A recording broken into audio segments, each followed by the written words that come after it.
ಓಂ ಶ್ರೀ ಗುರು ಬಸವಲಿಂಗಾಯ ನಮಃ. ನಮ್ಮ ಭಾಗದ ಯುವ ಪತ್ರಕರ್ತನೊಬ್ಬ ಯಾವುದೋ ಒಬ್ಬ ಅಧಿಕಾರಿಯ ಕಿರುಕುಳದಿಂದಾಗಿ ಅಥವಾ ಬ್ಲ್ಯಾಕ್ ಮೇಲ್ ಮಾಡುವ ಕಾರಣಕ್ಕಾಗಿಯೇ ಆತ ಆತ್ಮಹತ್ಯೆ ಮಾಡಿಕೊಂಡ ಅನ್ನುವ ಸಂಗತಿ ನನಗೆ ಗೊತ್ತಾಯಿತು. ಇದು ನಿಜಕ್ಕೂ ಖೇದ ಪಡುವಂಥ ಸಂಗತಿ. ಪತ್ರಕರ್ತನಿಗೆ ಯಾವತ್ತಿಗೂ ಸಮಾಜ ಪರವಾಗಿ ನಿಲ್ತದಂತ ಎಂದಿಗೂ ತಿಳ್ಕೊಳ್ಬಾರ್ದು. ಇದು ತುಂಬ ಕೃತಜ್ಞತೆಯ ಕೆಲಸ.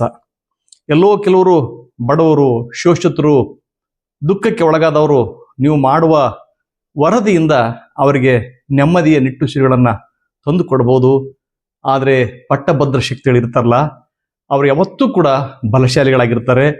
ಅವರು ನಿಮ್ಮ ವಿರುದ್ಧ ಕತ್ತಿ ಮೇಯಿಸ್ತಕ್ಕಂಥ ಕೆಲಸ ಮಾಡ್ತಾನೇ ಇರ್ತಾರೆ. ಅವಕಾಶ ಸಿಕ್ಕಾಗ ನಿಮ್ಮನ್ನು ಹೇಗಾದರೂ ಸಹಿ ಹೆಣಿಲೇಬೇಕು ಅಥವಾ ಇವರನ್ನ ನಾಶ ಮಾಡಬೇಕಂತಕ್ಕಂಥ ರೀತಿಯಲ್ಲಿ ಒಂದು ರೀತಿ ಪಣವನ್ನೇ ತೊಟ್ಕೊಂಡಿರ್ತಾರೆ. ಈ ಪತ್ರಕರ್ತನಿಗೆ ಕ್ಷಣ ಕ್ಷಣವೂ ಸವಾಲುಗಳನ್ನು ಉಂಟು ಮಾಡುವಂತಹ ಸಂದರ್ಭಗಳು ಬಂದೇ ಬರುತ್ತವೆ. ಪತ್ರಕರ್ತ ಕೇವಲ ವರದಿಯನ್ನು ಮಾತ್ರ ಮಾಡುವುದಲ್ಲ, ಸಮಾಜದ ಜನರ ಜೊತೆಗೆ ಆತ ಮಿಳಿತಗೊಳ್ಳಬೇಕು. ಅವರ ಕಷ್ಟ, ನೋವು, ನಲಿವುಗಳಿಗೆ ಸ್ಪಂದಿಸಬೇಕು. ಒಂದೊಂದ್ಸಲ ಹೀಗಾಗುತ್ತೆ ನೋಡಿ. ಅಗ್ನಿ ಅಂಕುರ ಪತ್ರಿಕೆಗೆ ಬರೆಯುವ ದಿನಗಳವು. ಆಗ ಸುದ್ದಿಗಳನ್ನು ಹುಡುಕಿಕೊಂಡು ನಾನೇ ಹೋಗ್ತಿದ್ದೆ. ಎಲ್ಲೋ ಒಂದು ಕಡೆ ಸುದ್ದಿ ಬಂತು, ಬಾನಾಮತಿ ಆಗ್ತಾ ಇದೆ. ಈ ಬಾನಾಮತಿಗೆ ಒಳಗಾದ ಒಂದು ಕುಟುಂಬಕ್ಕೆ ತುಂಬ ಕಿರುಕುಳ ಕೊಡ್ತಾ ಇದ್ದಾರೆ. ನಾನು ಅಲ್ಲಿ ಹೋಗಿ ನೋಡಿದೆ. ಒಂದು ಊರು, ನಮ್ಮೂರಿಂದ ಸುಮಾರು ಒಂದು 40 ಕಿಲೋಮೀಟರ್ ದೂರ ಇರ್ತಕ್ಕಂಥ ಒಂದು ಊರದು, ಒಂದು ಹಳ್ಳಿ ಅದು. ಅಷ್ಟೇನೂ ಹೆಚ್ಚಿನ ಸಂಖ್ಯೆಯಲ್ಲಿ ಅಲ್ಲಿಯ ಊರಲ್ಲಿ ಅಕ್ಷರಸ್ಥರಿಲ್ಲ. ಸಹಜವಾಗಿ ಅಕ್ಷರಸ್ಥರು, ಅನಕ್ಷರಸ್ಥರು, ವಿದ್ಯಾವಂತರು ಇಲ್ಲದಂತಹ ಊರಿನಲ್ಲಿ ಈ ಬಾನಾಮತಿ ಅಥವಾ ಈ ಬಾನಾಮತಿ ಮಾಡಿದವ್ರನ್ನ ತೆಗಿತಕ್ಕಂಥ ಕೇಗಾಮತಿ ಮಾಡ್ತಕ್ಕಂಥವ್ರು ಜನಗಳು ವಿರಳ. ಬಾನಾಮತಿನೇ ಇಲ್ಲ ಅಂದಾಗ ತೇಗಾಮತಿಯ ಪ್ರಶ್ನೆ ಅಲ್ಲಿ ಬರೋದಿಲ್ಲ.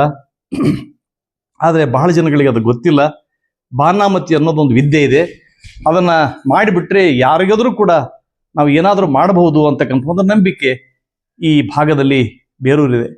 ಯಾವ ನೆಲದಲ್ಲಿ ಬಸವಾದಿ ಶರಣರು ಓಡಾಡಿದ್ರೋ, ಯಾವ ನೆಲದಲ್ಲಿ ಅವರು ಈ ಪಟ್ಟಭದ್ರ ಶಕ್ತಿಗಳ ವಿರುದ್ಧ, ಈ ಅನ್ಯಾಯದ ವಿರುದ್ಧ, ಈ ಮೌಢ್ಯದ ವಿರುದ್ಧ, ಈ ಕಂದಾಚಾರದ ವಿರುದ್ಧ ಹೋರಾಟ ಮಾಡಿದ್ರು, ಅದೇ ನೆಲದಲ್ಲಿ ಮತ್ತೆ ದಾಂಗುಡಿ ಇಟ್ಟು ಈ ಕಂದಾಚಾರ, ಮೌಢ್ಯ ಇತ್ಯಾದಿಗಳು ಬೆಳೀತಾ ಇವೆ. ಇದು ನಿಜಕ್ಕೂ ದುರಂತದ ಸಂಗತಿ. ಸಹಜವಾಗಿ ನಾನು ಅಲ್ಲಿ ಓದಿ ನೋಡಿದೆ. ಮೇಲ್ನೋಟಕ್ಕೆ ಒಂದು ಗೊತ್ತಾಯಿತು ನನಗೆ. ಅಲ್ಲಿ ಇರ್ತಕ್ಕಂಥವ್ರ ಕುಟುಂಬದಲ್ಲಿ ಕೇವಲ 3 ಜನ, ಒಂದೊಂದು ಸಣ್ಣ ಮಗು ಮಾತ್ರ. 3 ಜನ ಯಾರಂದ್ರೆ, ಒಬ್ಬ ಮಲತಾಯಿ ಮತ್ತು ಮಗ, ಜೊತೆಗೆ ಇತ್ತೀಚೆಗೆ ಮದುವೆಯಾದಂಥ ಒಬ್ಬ ಮಡದಿ, ಗಂಡನ ಮಲತಾಯಿ, ಜೊತೆಗೆ ಒಂದು ಸಣ್ಣ ಪುಟ್ಟ ಮಗು. ಆ ಪುಟ್ಟ ಮಗುವಿಗೆ ಜಾವಳ ಇನ್ನೂ ತೆಗೆದಿಲ್ಲ. ಜಾವಳ ತೆಗೆದೇ ಇರತಕ್ಕಂಥ ಮಗುವಿಗೆ ಅದೇನೋ ಗೊತ್ತಿಲ್ಲ, ಯಾರು ಮಾಡಿಸಿದ್ರೋ ಗೊತ್ತಿಲ್ಲ, ಆ ಮಗುವಿನ ಕೂದಲು ಹಾಗೆ ಕಟ್ಟಾಗಿದೆ. ಹಾಗೆ ಮನೆಯ ಅಡಕಲ ಗಡಿಗೆ ಅಂತ ಇರ್ತದೆ. ಆಗ ಹಳೆ ದಿನಮಾನಗಳವು. ಆ ದಿನಗಳಲ್ಲಿ ದೇವರ ಕೋಣೆಯಲ್ಲಿ ಅಡಕಲ ಗಡಿಗೆ ಅಂದರೆ ಹಳೆಯ ಸಾಮಗ್ರಿಗಳು, ಹಳೆಯ ವಸ್ತುಗಳು, ಶಾವಿಗೆ, ಹಪ್ಪಳ, ಸಂಡಿಗೆ ಇತ್ಯಾದಿಗಳನ್ನು ಪೇರಿಸಿಟ್ಟಿರ್ತಕ್ಕಂಥ ಒಂದು ಗಡಿಗೆಗಳ ಸಾಲು, ಅಡಕಲ ಗಡಿಗೆ. ಅಲ್ಲಿ ಆ ಅಡಕಲ ಗಡಿಗೆಯಲ್ಲಿ ಆ ಮಗುವಿನ ಅಮೇಧ್ಯ. ಇದು ಯಾರಿಗಾದ್ರೂ ಆಶ್ಚರ್ಯವನ್ನು ಉಂಟು ಮಾಡುತ್ತಂತಲ್ಲ. ಸ್ವತಃ ತಾಯಿಯೇ ಆಶ್ಚರ್ಯಗುಂಡ್ತಾ ಇದ್ದಾಳೆ. ನನ್ನ ಮಗುವಿನ ಜಾವಳ ಇಲ್ಲದಂತಹ ಕೂದಲವನ್ನು ತೆಗೆಸಿದವರು ಯಾರು? ಹಾಗೆ ನನ್ನ ಮನೆಯಲ್ಲಿ ಅಡಕಲ ಗಡಿಗೆಯಲ್ಲಿ ಮಗುವಿನ ಮಲವನ್ನು ತಂದಿಟ್ಟವರು ಯಾರು? ಇದು ಯಕ್ಷ ಪ್ರಶ್ನೆ ಅಂತ ಇಡೀ ಊರು ತುಂಬೆಲ್ಲ ಜನ ಡಂಗುವರು ಸಾರಿ ಬರಲಾಯಿತು. ಪತ್ರಿಕೆಗಳಲ್ಲಿ ಕೂಡ ಬಂತು, ಇಂಥ ಊರಲ್ಲಿ ಬಾನಾಮತಿ ಒಂದೇ ಸಮ ಕೇಕ್ ಹಾಕಿ ನಗ್ತಾ ಇದೆ ಅಂತ ಬಂದರು. ಬಹಳ ಜನ ಗಾಬರಿಗೆ ಒಳಗಾದರು. ಯಾರ್ಯಾವುದೋ ದೇವ್ರ ಹತ್ರ, ದಿಂಡ್ರ ಹತ್ರ ಹೋಗಿ ಚೀಟಿ ಕಟ್ಸ್ಕೊಂಡು ಬಂದರು. ಇನ್ನು ಕೆಲವು ಕಡೆ ಹೋಗಿ ಈ ಬಾನಾಮತಿಯನ್ನು ಕೇಗಾಮತಿ ಮಾಡಿ, ಅಂದರೆ ಇದನ್ನು ತೆಗೆಸೋದಂಥ ವಿಧಾನ ಯಾವಿವೆ ಅಂತ ಅವ್ರನ್ನೂ ಕೂಡ ಇವರು ಭೇಟಿಯಾಗಿ ಬಂದರು. ನಾನು ಮೇಲ್ನೋಟಕ್ಕೆ ಹೋದೆ, ನೋಡಿದೆ.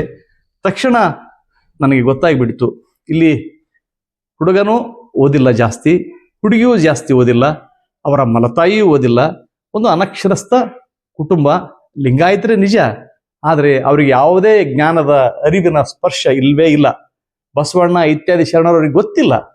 ಸಾಮಾನ್ಯವಾಗಿ ದುಡಿಯುವ ವರ್ಗದ ಜೊತೆ ಮಿಳಿತಗೊಂಡವರು, ಅವರು ಕೂಲಿ ಕೆಲಸ ಮಾಡ್ತಕ್ಕಂಥವ್ರು. ಇವ್ರ ಮನೆಗೆ ಕಾಟ ಯಾವುದಿದೆ ಅಂದರೆ, ಅಣ್ಣ ತಮ್ಮರು ದೂರ ದೂರ ಆಗಿದ್ದಾರೆ, ಯಾರೋ ಮಾಡಿಸಿರ್ಬೋದು ಅಂತ ಭ್ರಾಂತಿಯಲ್ಲಿ ಅವರು ಬಳಲ್ತಾ ಇದ್ರು. ನಾನು ಹೋದೆ, ನೋಡಿದೆ, ತಕ್ಷಣ ಗೊತ್ತಾಗ್ಬಿಡ್ತು. ಅದನ್ನು ನಾನು ಹೇಳಲಿಲ್ಲ. ವರದಿ ಮಾಡೋದು ಮುಖ್ಯ ಅಲ್ಲ ಪತ್ರಿಕೆಗೆ. ವರದಿ ಮಾಡುವುದಕ್ಕಿಂತ ಮುಂಚೆ ಈ ಸಮಸ್ಯೆಗೆ ಪರಿಹಾರ ಅಲ್ಲೇ ಹುಡುಕಿದ್ರೆ ಸಿಗಬಹುದಲ್ಲ ಅಂತ ಒಂದು ಆಲೋಚನೆ. ಹಾಗಾಗಿ ಖಾಸಗಿಯಾಗಿ ಈ ಮಲತಾಯಿಯನ್ನು ಮಾತಾಡಿಸಿದೆ, ಆ ಮಲತಾಯಿಯ ಮಗನನ್ನು ಮಾತನಾಡಿಸಿದೆ, ಜೊತೆಗೆ ಆ ಮಗನ ಹೆಂಡತಿಯನ್ನು ಕೂಡ ಮಾತಾಡಿಸಿದೆ. ಆಗ ಸತ್ಯ ಸಂಗತಿ ಹೊಳೆದು ಬಂತು. ಸತ್ಯ ತುಂಬಾ ಕಠೋರವಾಗಿರ್ತದೆ, ನಿಷ್ಠುರವಾಗಿರ್ತದೆ, ಜೊತೆಗೆ ಅಯ್ಯೋ ಇಷ್ಟೇನಾ ಅಂತ ಅನ್ನುವ ರೀತಿಯಲ್ಲೂ ಕೂಡ ಇರ್ತದೆ. ಇದು ಉತ್ಪ್ರೇಕ್ಷೆ ಮಾಡಿ ವಿಜೃಂಭಿಸಿ ಹೇಳುವಾಗ ಸಹಜವಾಗಿ ಸತ್ಯ ಮರೆಮಾಚಿ ಎಲ್ಲೋ ಒಂದ್ ಕಡೆ ಒಂದು ಮೂಲೆಯಲ್ಲಿ ಅವಿತುಕೊಳ್ಳುವಂತಹ ಒಂದು ಪರಿಸ್ಥಿತಿ ನಿರ್ಮಾಣ ಆಗಿರುತ್ತದೆ. ಸಹಜವಾಗಿ ಮಲತಾಯಿ ಮತ್ತು ಮಗ ಇಬ್ಬರು ಅನ್ಯೋನ್ಯವಾಗಿದ್ರು, ಬಹಳ ಪ್ರೀತಿಯಿಂದಿದ್ರು. ಈ ಮಲತಾಯಿಗೆ ತನ್ನ ಮಗನಿಗೆ ಮದುವೆ ಮಾಡ್ಬೇಕಂತಕ್ಕಂಥ ಆಲೋಚನೆ ಬಂತು. ಪಕ್ಕದ ಹಳ್ಳಿಯ ಒಬ್ಬ ಯುವತಿಯನ್ನ ನೋಡಿ ಆಕೆ ತನ್ನ ಮಗನಿಗೆ ಮದುವೆಯನ್ನು ಮಾಡಿದ್ಲು. ಸುಮಾರು ವರ್ಷಗಳ ಒಳಗಡೆ ಒಂದು ಮಗು ಕೂಡ ಆಯಿತು. ಆದರೆ ಆ ಮಲತಾಯಿಗೆ ಮತ್ತು ಮಗನಿಗೆ ಅತ್ಯಂತ ಅನ್ಯೋನ್ಯವಾದಂತಹ ಒಂದು ಸಂಬಂಧ, ಪ್ರೀತಿಯ ಸಂಬಂಧ, ಗಾಢವಾದ ಸಂಬಂಧ. ಈ ಗಾಢವಾದ ಸಂಬಂಧವನ್ನ ಸಹಿಸಿಕೊಳ್ಳುವಂಥ ಶಕ್ತಿ ಮನೆಗೆ ಬಂದ ಸೊಸೆಗೆ ಇರಲಿಲ್ಲ. ಆಕೆ ಅದನ್ನು ತಪ್ಪಾಗಿ ಭಾವಿಸಿದ್ಲು ಅಥವಾ ತಪ್ಪಾಗಿ ಅರ್ಥ ಮಾಡಿಕೊಂಡ್ಲು. ತನ್ನ ಕಡೆಗೆ ಕೇರ್ ಕೊಡ್ಲಿ, ತನ್ನ ಕಡೆ ಗಮನ ಕೊಡ್ಲಿ, ತನ್ನ ಮಗುವಿನ ಕಡೆಗೆ ಗಂಡ ಮತ್ತು ಈ ಮಲತಾಯಿ ಲಕ್ಷ್ಯ ಕೊಡ್ಲಿ ಅನ್ನುವ ಕಾರಣಕ್ಕಾಗಿ ಆಕೆ ಏನೇನೋ ಭ್ರಮೆಗಳ ಒಳಗಾಗಿ, ಭ್ರಾಂತಿಯೊಳಗೆ ಒಳಗಾಗಿ ಆಕೆ ಸುಪ್ತ ಮನಸ್ಸು ಈ ಕ್ರಿಯೆಯನ್ನ ಮಾಡಿಸಿತ್ತು. ಈ ಸುಪ್ತ ಮನಸ್ಸು ಈ ಕ್ರಿಯೆ ಮಾಡಿದ್ದು ಆಕೆಗೆ ಗೊತ್ತಿರ್ತಾ ಇರಲಿಲ್ಲ. ಆದರೆ ಒಳನೋಟದಲ್ಲಿ ಆಕೆ ಕೂಡ ಗಾಬರಿಯಾಗಿದ್ಲು. ನನ್ನ ಮಗನಿಗೆ ಜಾವಳ ತೆಗೆದವರು ಯಾರು? ನನ್ನ ಮಗನ ಮಲವನ್ನ ಗಡಿಗೆಲಿಟ್ಟವ್ರು ಯಾರು? ಈ ಪ್ರಶ್ನೆ. ಸಹಜವಾಗಿ ಆಕೆ ಕೂಡ ಭ್ರಾಂತಿಗೆ ಒಳಗಾಗಿದ್ಲು. ಅತ್ತೆಯಂತೂ ಸರಿನೇ ಸರಿ, ಗಂಡ ಕಕ್ಕ ಬಿಕ್ಕಿಯಾಗಿದ್ದ. ಆಗ ಸಹಜವಾಗಿ ನಾನು ಅವರನ್ನ ಪ್ರತ್ಯೇಕವಾಗಿ ಪ್ರಶ್ನೆ ಮಾಡ್ತಾ ಹೋದಾಗ ಸತ್ಯ ತಂತಾನೆ ಗೊತ್ತಾಯ್ತು.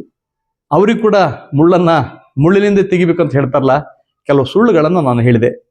ನಾನು ಕೇವಲ ಪತ್ರಕರ್ತ ಮಾತ್ರ ಅಲ್ಲ, ಬಾನಾಮತಿ ಮಾಡಿರ್ತಾರಲ್ಲ, ಬಾನಾಮತಿ ಮಾಡಿದ್ದನ್ನು ತೆಗೆಯುವಂಥ ಶಕ್ತಿ ಏನಿದೆಲ್ಲ, ಆ ಶಕ್ತಿ, ವಶೀಕರಣ ಶಕ್ತಿ ನಾನು ಕಲಿತು ಬಂದಿದ್ದೇನೆ ಅಂತ ಹೇಳಿದೆ. ಆಮೇಲೆ ಆ ಹತ್ಯೆನ ಸಪರೇಟ್ ಆಗಿ ಮಾತಾಡ್ತಾ ಹೇಳಿದೆ, ನೀನು ನಿನ್ನ ಮಗ ಮತ್ತು ಸೊಸೆ ಅನ್ಯೂನ್ಯವಾಗಿರುವುದನ್ನು ಸ್ವಲ್ಪ ದೂರ ನಿಂತ್ಕೊಂಡು ಗಮನಿಸಬೇಕು. ತೀರಾ ಹತ್ತಿರ ಹೋದಾಗ ಸಹಜವಾಗಿ ನಿಮ್ಮ ಸೊಸೆಗೆ ಇರಿಸು ಮುರಿಸು ಆಗ್ತಾ ಇದೆ. ಸಹಜವಾಗಿ ಸ್ವಲ್ಪ ಅಂತರ ಕಾಯ್ಕೋ. ನಿನ್ನ ಮಗ ಚೆನ್ನಾಗಿರ್ಬೇಕು ಅನ್ನೋ ಕಾರಣಕ್ಕಾಗಿ ಮದುವೆ ಮಾಡಿದ್ದೀಗೆ ಹೊರತಾಗಿ ಯಾವುದೇ ಕಾರಣಕ್ಕಲ್ಲ. ಈ ಸತ್ಯವನ್ನು ಅರ್ಥ ಮಾಡಿಕೋ. ಇಲ್ಲದೆ ಇದ್ರೆ ನಿನ್ನ ಸೊಸೆಗೆ ಮಾಡಿದಂಥ ಈ ಬಾನಾಮತಿ ಇದೆಯಲ್ಲ, ನಿನಗೂ ಆಗ್ಬೋದು, ನಿನ್ನ ಮಗನಿಗೂ ಆಗ್ಬೋದು ಅಂದಾಗ ಸಹಜವಾಗಿ ಹೌದು, ನಿಮ್ಮ ಮಾತನ್ನು ನಾನು ಕೇಳ್ತೀನಿ ಅಂತ ಸಪ್ರೇಟ್ ಆದ್ಲು. ಹಾಗೆ ಗಂಡನಿಗೂ ಕೂಡ ಹೇಳಿದೆ, ನೋಡಪ್ಪ, ನೀನು ಇಲ್ಲಿವರೆಗೂ ತಾಯಿ ಜೊತೆಗೆ ಅನ್ಯೋನ್ಯವಾಗಿ ಪ್ರೀತಿಯಿಂದ ಗೌರವದಿಂದ ಸರಿ, ಈಗ ತಾಯಿ ಜೊತೆಗೆ ಇನ್ನೊಬ್ಬ ತಾಯಿ ಬಂದಿದ್ದಾಳೆ ಅಂದ್ರೆ ನಿನ್ನ ಹೆಂಡತಿ. ಆಕೆ ಕೂಡ ಆಕೆ ನಿನಗಾಗಿಯೇ ಆ ಮನೆಯನ್ನು ಬಿಟ್ಟು ಈ ಮನೆಗೆ ಬಂದಿದ್ದಾಳೆ. ಹಾಗಾಗಿ ಅವಳೊಂದಿಗೂ ಕೂಡ ಚೆನ್ನಾಗಿರುವುದು ನಿನ್ನ ಧರ್ಮ. ಕೇವಲ ದೈಹಿಕ ಸುಖವೊಂದನ್ನೇ ಯಾವ ಹೆಂಡತಿಯೂ ಕೂಡ ನಿರೀಕ್ಷೆ ಮಾಡಿರೋದಿಲ್ಲ. ಪ್ರೀತಿ, ಪ್ರೇಮ, ವಿಶ್ವಾಸ, ಗೌರವಗಳನ್ನ ಈ ಹೆಂಡತಿ ಜೊತೆ ಇಟ್ಕೊಂಡು ನಡಿ. ಈ ಬಾನಾಮತಿಯನ್ನು ಮಾಡಿದ್ದಲ್ಲ, ಇದನ್ನ ತೆಗೆಸುವಂತ ಶಕ್ತಿ ನನಗಿದೆ ಅಂತ ಆತನಿಗೆ ಕೂಡ ಸುಳ್ಳು ಹೇಳಿದೆ. ಹಾಗೆ ಕೊನೆಯದಾಗಿ ಆ ಹುಡುಗಿ ಹೇಳಿದೆ, ನೋಡಮ್ಮ, ನಾನು ಈ ಅಂಜನ ಇದೆ, ಸುಮ್ಮನೆ ಯಾವುದೋ ಒಂದು ಕಾಡಿಗಿರ್ತಕ್ಕಂಥ ಒಂದು ಕಪ್ಪು ಇರ್ತಕ್ಕಂಥ ಒಂದು ಬಾಕ್ಸ್ ಇತ್ತು ನನ್ನ ಹತ್ರ, ಆ ಬಾಕ್ಸ್ ಅನ್ನು ತೋರಿಸಿಡಿದೆ. ನನ್ನ ಹತ್ರ ಆಂಜನ ಇದೆ, ಈ ಆಂಜನ ನೋಡ ಹೇಳ್ತಾ ಇದ್ದೀನಿ ನಾನು. ಈ ಆಂಜನದೊಳಗೆ ನೀನು ಮಾಡಿದಂಥ ಕೃತಿ ಇಲ್ಲಿ ಕಾಣ್ತಾ ಇದೆ. ನಿನ್ನ ಮಗುವಿಗೆ ಕೂದಲವನ್ನು ತೆಗೆದವಳು ನೀನೆ, ಜಾವಳವನ್ನು ತೆಗೆದವಳು ನೀನೆ. ನಿನ್ನ ಮಗುವಿನ ಕಕ್ಕಸನ್ನ ಆ ಅಡಕಲ ಗಡಿಗೆಯಲ್ಲಿ ಇಟ್ಟವಳು ನೀನೆ. ಇದು ನನಗೆ ಗೊತ್ತಿದೆ. ಈ ಮಾತನ್ನ ನಿನ್ನ ಗಂಡನಿಗೆ ಅಥವಾ ನಿನ್ನ ಅತ್ತೆಗೆ ಹೇಳಿಬಿಟ್ರೆ ಖಂಡಿತವಾಗಿಯೂ ಈ ಮನೆಗೆ ನೀನು ಇರ್ಲಿಕ್ಕೆ ಸಾಧ್ಯ ಇಲ್ಲ. ಹಾಗಾಗಿ ನಿನ್ನ ತಪ್ಪನ್ನು ತಿದ್ದಿಕೊಳ್ಳದಿದ್ರೆ ಅವರಿಬ್ಬರನ್ನ ಕರೆಸಿ ನಿನ್ನನ್ನು ಹೇಳ್ತೀನಿ, ನಿನ್ನ ಎಲ್ಲ ಸಂಗತಿಗಳನ್ನ ಹೇಳ್ತೀನಿ ಅಂದಾಗ ಆಕೆ ಉದ್ದಕ್ಕೆ ನನಗೆ ಕಾಲಿಗೆ ಎರಗಿದ್ಲು. ಕಾಲಿಗೆ ಎರಗಿ ಇನ್ಮೇಲೆ ಆ ಕೆಲಸವನ್ನು ಮಾಡೋದಿಲ್ಲ ಅಂತ ಹೇಳಿದ್ಲು. ಆಕೆ ಜೊತೆ ಆಣೆ ಪ್ರಮಾಣ ಎಲ್ಲ ಮಾಡಿಸಿಕೊಂಡೆ. ನನಗೆ ಆಣೆ ಪ್ರಮಾಣಗಳು ಮಾಡಿ ಎಷ್ಟೋ ಜನ ಮೋಸ ಮಾಡೋರಿದ್ದಾರೆ. ಆ ಮತ್ತು ಬೇರೆ ಸಂವಿಧಾನದ ಪುಸ್ತಕದ ಮೇಲೆ ಕೈ ಇಟ್ಟು ಸಂವಿಧಾನಾತ್ಮಕವಾಗಿ ನಡೀತೀವಿ ಅಂತ ಹೇಳಿದವರು ಅಸಂವಿಧಾನಾತ್ಮಕವಾಗಿ ನಡೆದಂತಹ ಎಲ್ಲ ಜನಗಳಿದ್ದಾರೆ, ಅದನ್ನು ನಾನು ಬಲ್ಲೆ. ಆದ್ರೆ ಹಳ್ಳಿಗರು ಹಾಗಲ್ಲ. ಅವರು ಒಂದು ಸಲ ಯಾವುದೋ ಒಂದು ದೇವರ ಮೇಲೆ ಭಾಷೆಯನ್ನು ಕೊಟ್ಟರೆ, ಆ ದೇವರ ಮೇಲೆ ಪ್ರಮಾಣ ಮಾಡಿದ್ರೆ ಖಂಡಿತವಾಗಿಯೂ ಅದಕ್ಕೆ ಬದ್ಧರಾಗಿ ನಡೆದುಕೊಳ್ತಾರೆ. ಅಕ್ಷರಸ್ಥರು ಮತ್ತು ಅನಕ್ಷರಸ್ಥರು ಇರುವ ವ್ಯತ್ಯಾಸ ಅಂದ್ರೆ, ಅಕ್ಷರಸ್ಥರು ತಾವು ಮಾಡಿದಂಥ ತಪ್ಪುಗಳನ್ನು ಸಹಿತ ತಪ್ಪು ಅಂತ ಆ ಕ್ಷಣಕ್ಕೆ ಒಪ್ಪಿಕೊಂಡು ಮರುಕ್ಷಣವೇ ಮತ್ತೆ ತಪ್ಪು ಮಾಡಬಲ್ಲರು. ಆದರೆ ಅನಕ್ಷರಸ್ಥರು ಹಾಗಲ್ಲ. ಒಂದು ಸಲ ವಿಶ್ವಾಸವಿಟ್ಟು, ಒಂದು ಸಲ ಪ್ರೀತಿ ಇಟ್ಟು, ಒಂದ್ಸಲ ಗೌರವವಿಟ್ಟು, ಯಾವ ಅವರ ನಂಬಿಕೆಯ ದೇವರ ಮೇಲೆ ಒಂದು ಕೈ ಇಟ್ಟು ಹೇಳಿಬಿಟ್ರೆ, ಆಣೆ ಮಾಡಿಬಿಟ್ರೆ ಖಂಡಿತವಾಗಿ ಅವರು ವಾಪಸ್ ಅದನ್ನ ಸ್ವೀಕರಿಸಲಿಕ್ಕೆ ಸಾಧ್ಯ ಇಲ್ಲ. ಇಂಥ ಮನಸ್ಥಿತಿಯ ಆಕೆಗೆ ಹೇಳಿದಾಗ ಸಹಜವಾಗಿ ಆಕೆ ಭಾಷೆ ಕೊಟ್ಲು. ಭಾಷೆ ಕೊಟ್ಟಾಗ ಅವರೆಲ್ಲರನ್ನು ಕೂಡಿಸಿ ಒಂದು ಮಾತು ಹೇಳಿದೆ, ಇನ್ಮೇಲೆ ನಿಮ್ಮ ಮನೆಗೆ ಬಾನಾಮತಿ ಮಾಡುವವರು ಯಾರು ಬರೋದಿಲ್ಲ. ಯಾಕೆಂದ್ರೆ ಬಾನಾಮತಿ ಯಾರು ಮಾಡ್ತಾ ಇದ್ರಲ್ಲ ಅವರೆಲ್ಲರ ಶಕ್ತಿಯನ್ನ ಕುಂದಿಸಿ ಬಿಟ್ಟಿದ್ದೇನೆ.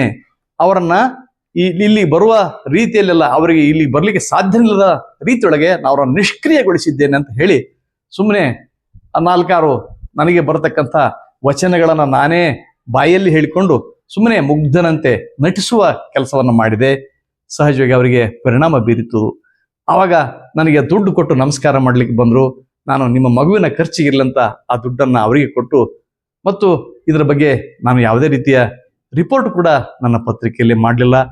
ಅವರು ಗಂಡ ಹೆಂಡತಿ ಮತ್ತು ಅತ್ತೆಯೊಂದಿಗೆ ಅವರು ಸುಖವಾಗಿರೋದನ್ನು ನೋಡಿ ನನಗೆ ತುಂಬಾ ಸಂತೋಷವಾಯಿತು. ಈ ಸಂಗತಿಯನ್ನ ನಾನು ನಿಮ್ಮ ಜೊತೆ ಹಂಚಿಕೊಳ್ಳಬೇಕಂತ ಯಾಕೆ ಬಯಸ್ತೀನಿ ಅಂದ್ರೆ, ಈ ಸಂಗತಿಗಳು ನಿಮ್ಮ ಸುತ್ತಮುತ್ತ ಎಲ್ಲಾದರೂ ಆದ್ರೆ ನೀವೇ ಅದಕ್ಕೆ ಪರಿಹಾರ ನೀಡಬಹುದು ಅನ್ನುವ ಕಾಳಜಿಯಿಂದ ಮಾತ್ರ ಇದನ್ನು ಹೇಳಿದ್ದೇನೆ. ಇಲ್ಲಿವರೆಗೆ ನನ್ನೊಂದಿಗೆ ಬಂದ ನಿಮ್ಮೆಲ್ಲರಿಗೂ ನನ್ನ ಗೌರವದ ಪ್ರೀತಿಯ ಶರಣಾರ್ಥಿಗಳು. ನಿಮ್ಮ ವಿಶ್ವಾರಾಧ್ಯ ಸತ್ಯಂಪೇಟೆ.